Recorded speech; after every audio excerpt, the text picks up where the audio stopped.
45 വർഷത്തിന് മുകളിൽ നിങ്ങൾ എനിക്ക് തന്ന പിന്തുണയ്ക്ക് ഒരുപാട് നന്ദി. ഇതിലും നിങ്ങളുടെ ആ പിന്തുണ ഉണ്ടാവുമെന്ന് ഞാൻ വിശ്വസിക്കുന്നു എന്നാണ് മമ്മൂക്ക പറഞ്ഞത്. അതേപോലെ തന്നെ മമ്മൂട്ടിയുടെ വിശ്വാസം കൈവിട്ടില്ല. ജനങ്ങൾ മമ്മൂട്ടിയെ പിന്തുണയ്ക്കുക തന്നെ ചെയ്തു.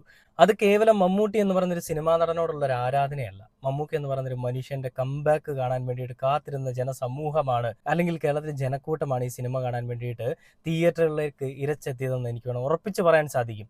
അതല്ല എന്ന് സംഘികൾക്ക് പറയാൻ സാധിക്കും. പക്ഷേ ആണ് എന്ന് ഞങ്ങളെപ്പോലെയുള്ള മമ്മൂക്കയെ സ്നേഹിക്കുന്ന, അല്ലെങ്കിൽ മമ്മൂട്ടി എന്ന് പറയുന്ന മനുഷ്യനെ സ്നേഹിക്കുന്ന ആളുകൾക്ക് പറയാൻ സാധിക്കും. 100% പറയാൻ സാധിക്കും. അപ്പൊ നമുക്ക് തിയേറ്റർ റെസ്പോൺസ് ഒന്ന് കണ്ടു നോക്കാം.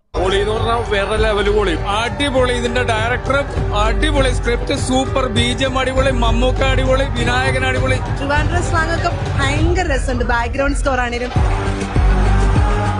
തൂക്കി. 2025 മാത്രമല്ല 2026 തൂക്കി. അടിപൊളിയാണ്, നല്ല സിനിമ. ഇത് കാണേണ്ട പടമാണ്. മമ്മൂക്കയും വിനായകനും അടിപൊളിയായിട്ടുണ്ട്.